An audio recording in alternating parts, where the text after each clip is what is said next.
Hello everyone, मैं आदिल आप सभी का हमारे यूट्यूब चैनल आदिल मैथ्स पर स्वागत करता हूँ। तो जैसा कि आप लोगों ने थंबनेल देखा होगा, तो मैं आज आपके लिए लेकर आया हूँ एसएससी जीडी 2024 की कंप्लीट स्ट्रेटजी। यानी किस तरीके से आपका जो ये टाइम बचा हुआ है, 80 से 85 दिन ये आपके पास हैं, जिसमें आप अपनी तैयारी कर सकते हैं। और अगर आप पहले से तैयारी कर रहे हैं तो, और अगर आपका स्कोर नहीं बढ़ रहा है तो आप अपने स्कोर कैसे बढ़ाएंगे, वो सारी चीजें आज हम यहाँ पर बात करेंगे। और वीडियो को स्टार्ट करने से पहले मैं बता दूं कि आप लोग जो भी एसएससी की तैयारी कर रहे हैं, पहले से कर रहे हैं या फिर अभी स्टार्ट वो करने वाले हैं, तो अगर आप डेली 8 से 10 घंटे पढ़ सकते हैं तभी आप इस वीडियो को देखें, वरना ना देखें, क्योंकि ये फिर आपके किसी काम के नहीं होने वाली। तो यहाँ पर जो पढ़ने वाले हैं, सीरियस बच्चे हैं, उनके लिए बहुत ही हेल्पफुल होगी। और जो बच्चे पहले से तैयारी कर रहे हैं, जिनका स्कोर नहीं बढ़ता है, तो उनका स्कोर कैसे बढ़ेगा, तो वो सारी चीजें मैं आपको यहाँ पर बताऊंगा। अब देखो, थोड़ा सा मैं अपने बारे में बता देता हूँ। तो जैसे कि मैंने आपको बताया कि मेरे चैनल का नाम है आदिल मैथ्स और मेरा नाम है आदिल। तो यहाँ पर मैं आपको इस चैनल पर पढ़ाता हूँ मैथ, और मैथ में आपको पढ़ाता हूँ यहाँ पर सभी एग्जाम के लिए। जैसे आप सीजीएल की तैयारी कर रहे हैं, आप सीपीओ की कर रहे हैं, सीएचएसएल की कर रहे हैं, जीडी की कर रहे हैं, फिर आप यूपी पुलिस यानी किसी भी कॉम्पिटिटिव एग्जाम्स की आप तैयारी कर रहे हैं। बस कंडीशन ये हो कि आपके पेपर में मैथ आता हो, ठीक है। तो हर एक एग्जाम के लिए हम यहाँ पर मैथ कवर करके चल रहे हैं। तो यहाँ पर जो हमारा एक बैच चल रहा है मैथ फाउंडेशन का, तो उसमें बिल्कुल बेसिक से हाई लेवल तक मैं आपको पढ़ा के चल रहा हूँ, जिसमें हम परसेंटेज कंप्लीट कर चुके हैं। और परसेंटेज में 16 टॉपिक हमारे कंप्लीट हो चुके हैं। यानी टोटल कितने, 16 हम कर चुके हैं। बाकी हमारा प्रॉफिट लॉस चल रहा है, लाभ हानि, जिसमें 9 क्लास हमारी हो चुकी हैं। तो आगे डेली क्लास होती है 9 बजे, तो आप वहां से देख सकते हैं। बाकी यहाँ पर सबसे पहले अगर मैं अपनी बात करूं, देखो यहाँ पर क्योंकि होता क्या है ना, बच्चे कोई भी वीडियो देखते हैं आजकल, आपने देखा होगा यूट्यूब पर, जिसको देखो वही आपको स्ट्रेटजी बता देगा। चाहे बेशक वो खुद उसने कोई एग्जाम क्रैक किया हो या ना किया हो, या फिर भले उसने कुछ दिन प्रिपरेशन किया, लेकिन आपको ज्ञान हर कोई देगा। यूट्यूब की अच्छी बात यही है, अगर आप देखोगे तो ज्ञान बांटने वालों की कमी नहीं है, चाहे ज्ञान उसके पास हो या फिर ना हो। तो आप मेरी वीडियो क्यों देखें या फिर आप मुझे क्यों फॉलो करें, थोड़ा पहले उसको समझ लेते हैं, ठीक है। क्योंकि जब तक आपको ये पता नहीं लगेगा मैंने क्या किया हुआ है, या फिर मेरे बारे में आप लोग नहीं जानोगे, तब तक आपको ये पता ही नहीं लगेगा कि मैं किस लेवल का पढ़ाता हूँ, या फिर मैं जो आपको चीजें बता रहा हूँ वो मैं आपको अपने पर्सनल एक्सपीरियंस पर बता रहा हूँ, या जो चीजें मैं फेस करके आया हूँ वो सारी मैं आपको बताऊंगा, ठीक है। तो सबसे पहले देखो, मैं अगर बात करूं एसएससी सीजीएल, तो यहाँ पर सीजीएल प्री और मेंस, जो प्री मेंस की अगर हम बात करें, तो ये मैंने 4 टाइम्स क्लियर किए हुए हैं। और सीजीएल में मैथ में मेरा जो हाईएस्ट स्कोर रहा है, वो विद नॉर्मलाइजेशन 211.5 अपॉन 200, नहीं 200 में से 211.5 विद नॉर्मलाइजेशन। इसके बाद फिर एसएससी में आपका एग्जाम आता है सीएचएसएल, ये भी मैंने 2 टाइम्स क्लियर किया हुआ है।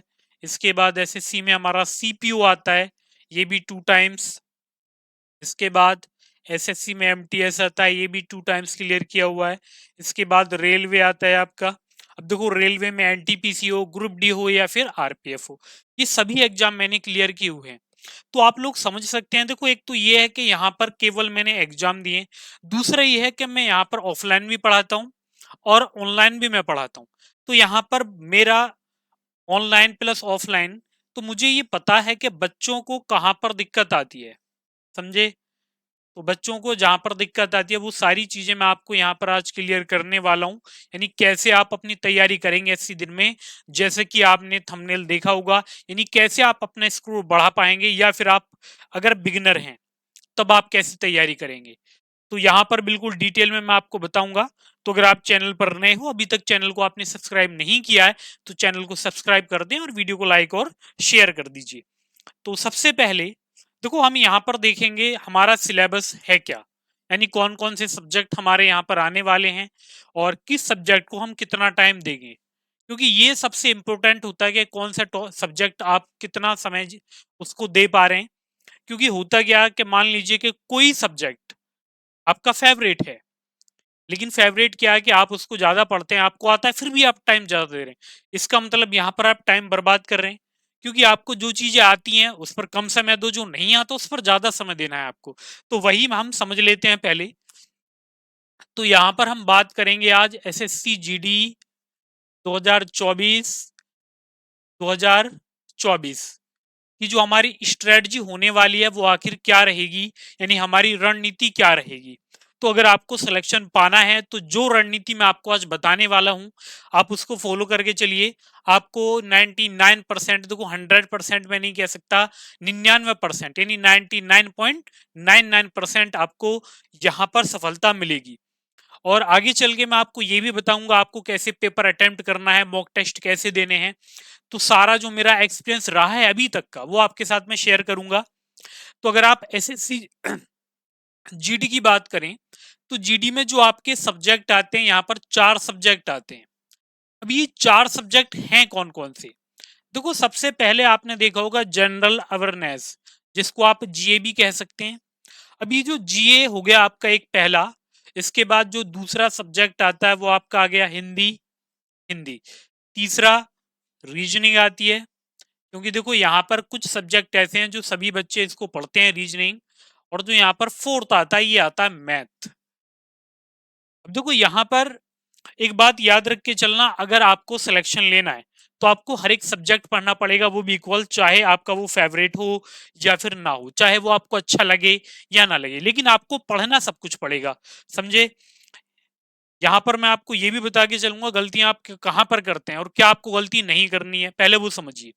देखो मैं आपसे कहता हूं कि सबसे पहले ना आप ये जीए पर आ जाइए।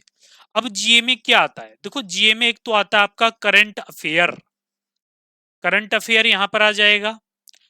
अब दूसरा क्या आता है? जनरल स्टडीज आपकी आती है, यानी जिसको हम कहते हैं जीएस। और इसके बाद क्या आता है आपका स्टैटिक जीके, ये आपको यहां पर देखने को मिलता है। तो आप क्या करेंगे, आपने जीएस को 3 पार्ट में डिवाइड कर लिया। अब यहां पर मैं आपको ये भी बताऊंगा कौन सा आपको कितने टाइम। बाकी हिंदी तो हिंदी है, इसका कोई ज्यादा सिलेबस होता भी नहीं है। अब देखो रीजनिंग में आ जाए अगर, तो रीजनिंग में क्या होता है? रीजनिंग में एक तो होते हैं कंसेप्ट, कंसेप्ट, और दूसरा यहां पर आता है प्रैक्टिस। समझते चलना आप इन चीजों को, यही आपको फॉलो करना है। इसके बाद अगर मैथ की बात की जाए तो मैथ में भी यही काम आपको करना है, एक तो यहाँ पर आपको कंसेप्ट और दूसरा यहाँ पर प्रैक्टिस। अब ये मैं आपको बताऊंगा यानी कैसे कैसे आपको प्रैक्टिस करनी है, क्योंकि प्रैक्टिस ही एक ऐसा एकमात्र उपाय यहाँ पर है जो आपका स्कोर बढ़वाएगा, जिससे आपका स्कोर इंक्रीज होगा। अब प्रैक्टिस करने का भी अपना अलग अलग तरीका होता है, ठीक है। तो एक तो ये होता है कि आपने मैथ पढ़ लिया लेकिन 70% यानी 70% से आपके मार्क्स ऊपर ही नहीं आ रहे। दूसरा क्या कि आपको मैथ आता है लेकिन स्कोर आपको बढ़ाना है कैसे, यानी जो आप 100% स्कोर कर पाए। तो वो सारी चीजें अभी देख लेते हैं। देखो अगर टाइम की बात की जाए, जैसे मैं आपको जीए की बात करने ले, यानी सामान्य जानकारी जो होती है, तो इसको जो आप टाइम देने वाले हैं, इसको आप टाइम दें पूरे 3 घंटे का टाइम। यानी 3 घंटे आपको क्या पढ़ना है? जीएस, इसके बाद हिंदी। इसको आपको ज्यादा समय नहीं देना, इसको केवल आप 1 घंटा दीजिए। इसके बाद जो रीजनिंग आपके पास है, तो अब देखो रीजनिंग में एक तो ये होता है कि आप लोगों को आती है, किसी को कम आती है किसी को ज्यादा। तो रीजनिंग में जो आप देंगे इसमें आप 1.5 घंटा देंगे, 1.5 आवर। इसके बाद बाकी जो समय आपका बच रहा है वो आपको मैथ को देना है। अब देखो कितने, 3 और 1 4, और ये कितने 5.5, तो मैथ को कितना दोगे आप? 2.5 घंटा दोगे, 2.5 आवर देंगे। तो यहाँ पर जो ये स्ट्रेटजी जो हम लेकर चल रहे हैं, जो मैंने बनाई है आप लोगों के लिए, ये है 8 घंटे के लिए। अब ये 8 घंटे आपको सेल्फ स्टडी है। ये 8 घंटे वो हैं कि आप कोचिंग से अलग पढ़ाई करेंगे, कोचिंग का टाइम आप इसमें इंक्लूड नहीं करेंगे। तो 8 घंटे आपको डेली स्टडी करनी है। अब वो आप कैसे कर पाएंगे पहले वो देखिए। तो यहां पर देखो सबसे पहले अगर हम बात कर लें करंट अफेयर की, देखो करंट अफेयर की अगर बात की जाए तो करंट अफेयर केवल आप 30 मिनट दें। करंट अफेयर को आपको कितनी देनी है? डेली 30 मिनट आपको देनी है। अब यहां पर भी दिक्कत ये आती है कि सर करंट अफेयर पढ़े कहां से? तो पढ़ने के अलग अलग मेथड होते हैं या अलग अलग सोर्स आपके हो सकते हैं। देखो आप वनडे एग्जाम की तैयारी कर रहे हैं तो मैं आपको कभी भी ये सजेशन नहीं करूंगा कि आप सुबह सुबह उठे और नींद में आपने क्या किया, फोन चला के आप बैठ गए। उसमें भी आप क्या कर रहे हैं, यानी उसमें आप क्या कर रहे हैं, 1 घंटे की आप करंट अफेयर की क्लास देख रहे हैं। भाई ये बताओ, आप सिविल की तैयारी कर रहे हैं जो 1 घंटे की क्लास देख रहे हैं? बल्कि आपको क्या करना है, देखो आपको कोई मंथली मैगजीन लेनी है। जैसे एक मंथ की करंट अफेयर जिसमें आती है वो आप लेंगे, या फिर आपको पीडीएफ मिल जाए जैसे डेली क्लासेस होती हैं करंट अफेयर की, तो जिस भी चैनल को आप फॉलो करते हैं या जो अच्छा आपको लगे तो उसकी आप पीडीएफ लें। आप पीडीएफ से प्रैक्टिस करिए, ना कि पूरी वीडियो आप देखें 1 घंटे की, तो वो आपके किसी काम के नहीं है कि आप इतना टाइम वहां पर वेस्ट करें। तो आपको 30 मिनट, अब 30 मिनट में क्या करना है, या तो आप एक मैगजीन ले लें मंथली जो आती है, जो आपको बेटर लगे वो आप ले लेना। यहाँ मैं किसी का नाम नहीं बताऊंगा वरना हो सकता है आप लोग कुछ और ही समझे, तो नाम किसी का मैं यहाँ पर नहीं लूंगा, जो आपको अच्छा लगे, समझ गए, करंट अफेयर के लिए वो आपको ले लेनी है मंथली, या फिर पीडीएफ जो डेली पीडीएफ होती है क्वेश्चंस की वो आप लगाइए। इसके बाद अब देखो जीएस की बात की जाए, तो जीएस में आखिर आपके सब्जेक्ट कौन कौन से, तो यहाँ पर देखो एक तो आपका हिस्ट्री होता है, ज्योग्राफी होता है, पॉलिटी होता है, और एक आपका यहाँ पर इकोनॉमिक्स होता है। इकोनॉमिक्स, एक जनरल साइंस। तो जनरल साइंस ना आप स्टैटिक जीके के साथ लेकर चलना है आपको, जनरल साइंस इसको आप लेंगे स्टैटिक जीके के साथ। अब पढ़ने का तरीका क्या है, देखो 30 मिनट मैंने आपको बताया कि आप करंट अफेयर पढ़िए, तो 3 घंटे में से 30 मिनट आपने निकाल दी, आपके पास क्या बचा, आपके पास 2.5 घंटे बचे। अब 2.5 घंटे में क्या करोगे, आपने ग्रुप बना लिया, आपने ग्रुप बनाया 4 सब्जेक्ट का और स्टैटिक जीके और जनरल साइंस का। अब आपने क्या किया, देखो आपने जैसे यहाँ पर हिस्ट्री ली, तो आप 1 घंटा 15 मिनट, कितना 1 घंटा 15 मिनट किसको देंगे, हिस्ट्री ज्योग्राफी, यानी जो भी एक इनमें सब्जेक्ट आपको जो आप पढ़ रहे हैं वो आप पढ़िए। अब इसमें भी जैसे आप हिस्ट्री पढ़ रहे हैं, तो जैसे आज आप पढ़ रहा, जो आपने आज पढ़ा, तो कल जब आप उसको पढ़ेंगे ना, तो पहले आज वाला रिवाइज करके चलना, उसके बाद आपको कल वाला पढ़ना, तो उसके हिसाब से थोड़ा आप टाइम मैनेज करके चलें, या तो 15 मिनट आप रिवीजन के लिए लें या 20 मिनट लें। तो इसमें एक सब्जेक्ट आप यहाँ से लेंगे। अब मान लो जैसे आप हिस्ट्री पढ़ रहे हैं, हिस्ट्री के साथ आपने जनरल साइंस ले लिया, अब जनरल साइंस में भी फिजिक्स केमिस्ट्री और बायो आता है, तो आपने फिजिक्स पढ़ा, तो इसी तरीके से यहाँ पर भी आप इसको कितना टाइम देंगे, 1 घंटे 15 मिनट का टाइम देंगे।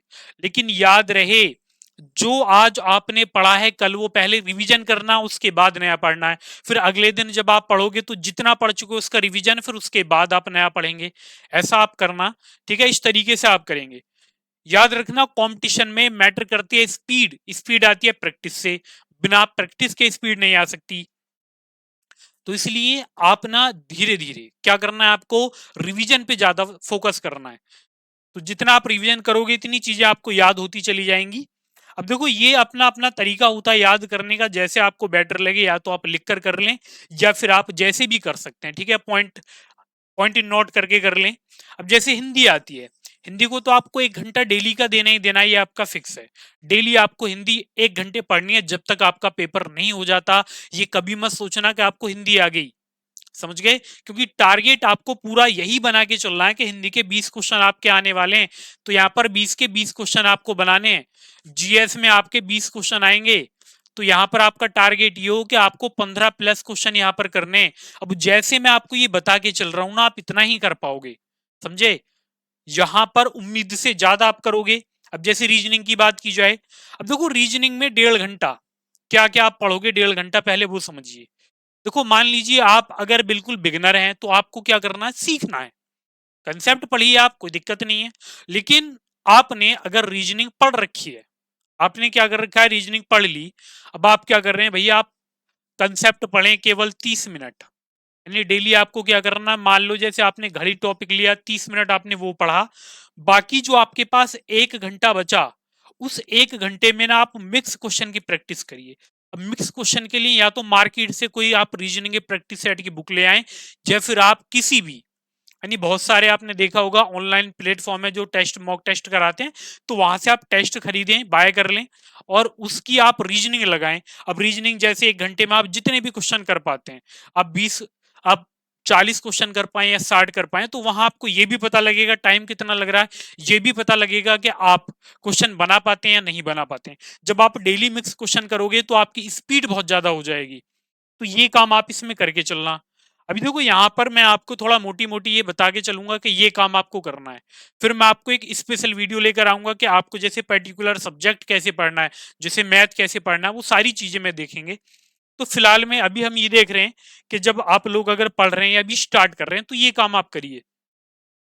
जैसे मैथ में आ जाएं, अब देखो मैथ में होता क्या है, मैथ में होता है टाइम ज्यादा आपको लगता है, तो आप 1 घंटे क्या करते हैं, 1 घंटे आप कंसेप्ट पढ़िए और 1.5 घंटे आपको प्रैक्टिस करनी होती है मिक्स क्वेश्चन की। अब कैसे? तो कंसेप्ट, जैसे मैं एक छोटा सा एग्जांपल आपको दूं, मैं आपसे कहता हूं कि आप मैथ पढ़ रहे हैं, अर्थमेटिक। यहाँ पर जहां तक मुझे लगता है, देखो मैक्सिमम बच्चे जिनको पता है जीडी की वैकेंसी आ रही है, तो कुछ समय पहले से उन्होंने अपनी तैयारी स्टार्ट कर दी होगी। अब मान लो आपने परसेंटेज पढ़ लिया, अब आपको क्या करना है, आपको भैया परसेंटेज का जो कंसेप्ट आपने पढ़ा है क्लास में, जिस भी टीचर से आप पढ़े हो, और एक बार आप मेरी भी वीडियो देख के जो परसेंटेज मैंने पढ़ा है आप उसे भी देखें, जो मैं आपको पढ़ा रहा हूं। तो अगर आपको अच्छा लगे तो जरूर चैनल को आप सब्सक्राइब कर लेना। तो यहां पर जब कंसेप्ट की बात आएगी तो आप परसेंटेज पूरा पढ़ें, समझे? परसेंटेज आप क्या करें, 1 घंटा आप उसके कंसेप्ट रिवाइज कर रहे हैं विद क्वेश्चंस के, फिर प्रैक्टिस आपको करनी होती है मिक्स क्वेश्चन। मिक्स होता क्या है, अब यहां आपको प्रैक्टिस सेट नहीं लेना, ठीक है? यहां मैं आपको बता रहा हूं यहां क्या करना है। आपके पास जो भी बुक है, अब मैं आपसे कहता हूं कि आपके 15 या 16 टॉपिक सारे होंगे मैथ को। अब इसमें क्या करना है, आपको हर टॉपिक से 5 क्वेश्चन करने। अगर आपने इसको पूरा पढ़ लिया है, यानी प्रत्येक से कितने क्वेश्चन करिए, 5 क्वेश्चन हर एक चैप्टर से करिए। जैसे परसेंटेज के 5 करिए, लाभ हानि के 5 करिए, डिस्काउंट के 5 करिए, ब्याज के 5 करिए। तो ये आपको करना है, 1.5 घंटे ये काम डेली करें। जब ये डेली आप काम करेंगे तो आपकी स्पीड बहुत बढ़ जाएगी, स्पीड बढ़ेगी, आप टाइम कम से कम लेंगे और एक्यूरेसी आपकी मेंटेन होगी। आप ना 90% प्लस, यानी 90% प्लस नंबर लाने के काबिल हो जाओगे अगर ये काम कर रहे हो आप, समझे? 20 क्वेश्चन आते हैं, अगर क्वेश्चन हुआ तो कोई एक आधी क्वेश्चन आप गलती से गलत करके आओगे, जानबूझ के नहीं करोगे, अगर ये काम करके जाते हो तो ये बातें समझ में आई। अब देखो यहाँ पर ये तो मैंने बता दिया जिसने मैथ पढ़ रखा है। अब भैया जिसने पढ़ाई नहीं है वो क्या करे, वो भी समझे। देखो वहां पर जो मैथ सीख रहे हैं अभी, पहले जो आज पढ़ा है उसका रिवीजन करना है उसको। उसके बाद जितना उसने पढ़ लिया, मान लो परसेंटेज ही पढ़ा है तो उसी को करो। फिर लाभ हानि कर लिया, फिर आपको क्या करना है, यानी परसेंटेज से स्टार्ट करिए लाभ हानि तक, समझ गए? यानी डेली आपको 1.5 घंटा वो क्वेश्चन लगाने हैं। जैसे आपका परसेंटेज होगा, परसेंटेज 1.5 घंटे करिए, वो पूरी हो जाए फिर स्टार्टिंग से करिए, पूरी हो जाए फिर करिए। इसी तरह लाभ हानि हो गया, परसेंटेज फिर लाभ हानि, फिर आप डिस्काउंट आपने कर लिया तो परसेंटेज करिए, फिर उसके बाद आप लाभ हानि करिए, डिस्काउंट करिए। पर करना क्या है आपको, जैसे 1.5 घंटे ही करना है आपको, तो 1.5 घंटे में जितने भी क्वेश्चन आप कर पाते हैं उसी के हिसाब से लेकर चलिए, ठीक है? तो ये अभी मैंने आपको केवल 8 घंटे का शेड्यूल बताया है, कैसे आप ये पढ़ाई करोगे। बाकी मैं आपके लिए देखो मैथ पर, क्योंकि बच्चों की सबसे ज्यादा दिक्कतें आती हैं मैथ में, तो मैथ में आपके लिए मैं स्पेशल एक वीडियो लेकर आऊंगा, कैसे आप मैथ को पढ़ेंगे, कैसे जो बिगनर हैं वो कैसे करेंगे, जिनका स्कोर नहीं बढ़ रहा है उनको क्या करना है। वैसे मैंने आपको यहाँ पर थोड़ी हिंट दे दी, आपको ये चीजें करनी है। तो बाकी मिलता हूं मुझसे आपसे नेक्स्ट क्लास में। तो अच्छे से पढ़ाई करिए, और वीडियो अगर आपको अच्छी लगी हो तो वीडियो को लाइक और शेयर कर दीजिए।